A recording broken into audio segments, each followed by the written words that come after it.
Hello नमस्कार दोस्तों। आज हम बात करेंगे गेल स्टॉक के बारे में और जानेंगे इसके इम्पोर्टेंट सपोर्ट और टारगेट के बारे में। साथ ही ये वीडियो आपकी एजुकेशन के लिए है, बाय सेल की कोई एडवाइस नहीं है।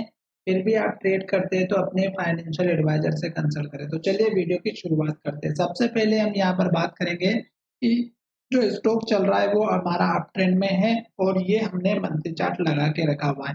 अब यहाँ पर देखेंगे तो स्टॉक में 4 से 5 ग्रीन कैंडल बन चुकी है और स्टॉक अपने हाई पर क्लोज होते हुए नजर आ रहा है। तो जब तक ग्रीन कैंडल बनेगी, हाई के पास क्लोजिंग होगी, तो हमें वेट करना है। जैसे स्टॉक में रेड कैंडल बनना स्टार्ट होती है और लो के पास क्लोजिंग होते हुए नजर आती है, तो स्टॉक में गिरावट जरूर देखने को मिलती है। अभी फिलहाल मंथली चार्ट पॉजिटिव इंडिकेशन दे रहा है, पर यहाँ पर अगर आप देखेंगे तो एक कैंडल देखिएगा इन्वर्टेड हैमर बनी थी और ये कब बनी थी, जब स्टॉक अपने हाई के पास में आया था। तो स्टॉक ने क्या किया, इस हाई को टेस्ट किया और स्टॉक ने फिर से लो के पास क्लोजिंग दी और गिरावट दिखाई, और जब ये लो टूटता है तभी गिरावट आती है। तो हमारे पुराने लेवल्स हमारे लिए काम आते हैं, जैसे कि यहाँ पर ये जो हाई बना, ये यहाँ पर भी हाई बना, फिर यहाँ पे भी हाई बना और फिर यहाँ पे भी हाई बना। तो 4 से 5 बार स्टॉक ने हाई बनाया। जो स्विंग ट्रेडिंग करते हैं उनके लिए ये बहुत ही अच्छे से काम करते हैं। अब देखिएगा कि स्टॉक क्या कर रहा है। स्टॉक में अगर आप देखेंगे तो सेम सिचुएशन यहाँ पर देखने को मिल रही है। जैसे कि स्टॉक ने यहाँ पर पिछला हाई बनाया, ये हाई यहाँ पे टेस्ट किया, एक दिन गिरावट आई, फिर स्टॉक ने इस हाई को ब्रेक करके एक नया हाई बनाया, फिर यहाँ पे नया हाई बनाया, फिर स्टॉक ने यहाँ पे हाई बनाया। तो अब जो स्टॉक अपने हाई के पास में चल रहा है, अगर आप इसमें देखेंगे तो स्टॉक ने यहाँ पर भी इन्वर्टेड हैमर बनाई थी और ये हाई बनाया था। अब स्टॉक ने क्या किया, सेम सिचुएशन में वही कैंडल बनाई और एक दिन पहले भी देखेंगे तो स्टॉक ने हमारी रेड कैंडल बनाई थी और स्टॉक में हमें सतर्क होना था। स्टॉक में सतर्क होने का मतलब ये है कि स्टॉक जब लो का ब्रेकआउट करेगा, आज के लो का, तो गिरावट जरूर आएगी और ये हमारी इन्वर्टेड हैमर है तो गिरावट जरूर आती है।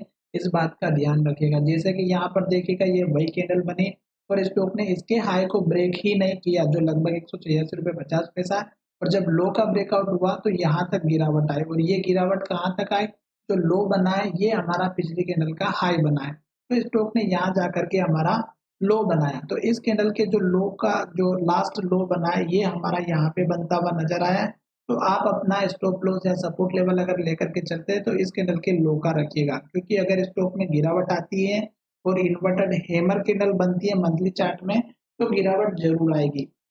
फिलहाल स्टॉक में ये तो हाई बना, ये लो बना, तो स्टॉक की ये रेंज हो गई, क्योंकि स्टॉक अगर हाई को ब्रेक करेगा तो ऊपर जाएगा और लो को ब्रेक करेगा तो नीचे जाएगा। फिलहाल यहाँ पे इन्वर्टेड हैमर बनी तो गिरावट आना तय है अगर लो का ब्रेकआउट होता है तो।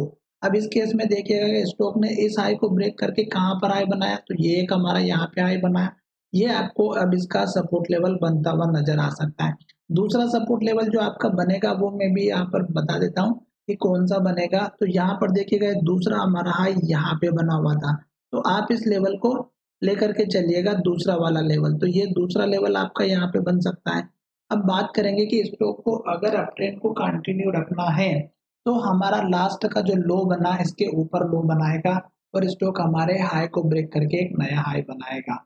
इस तरह से आपको नया टारगेट देखने को भी मिलेगा। अब यहाँ पर हम बात करेंगे कि जैसे सपोर्ट लेगा और ऊपर की तरफ जाएगा तो टारगेट कौन-सा रखना है। टारगेट आपको जो अभी लेटेस्ट का हाई बना है 186 रुपए 87 रुपए का, ये टारगेट रखना है। जब ये स्टॉक यहाँ इसके आसपास घूमेगा, जो कंडीशन बनेगी उसके बाद हम फिर इस स्टॉक के ऊपर वीडियो बनाएँगे। फिलहाल स्टॉक में आपको यही काम करना है कि स्टॉक में गिरावट देखने को मिल सकती है, क्योंकि स्टॉक अपने हाई के पास में चल रहा है और स्टॉक अपने हाई के पास में इस तरह की इन्वर्टेड हैमर टॉप पर बनाता है तो गिरावट आती है, और ये गिरावट कहाँ तक आती है, आप देख रहे हैं कि पुराने हाई लेवल तक पहुँचती है। तो इस बात का ध्यान रखिएगा। तो चलिए वीडियो को यहीं विराम करते हैं। धन्यवाद, मिलेंगे नई वीडियो में।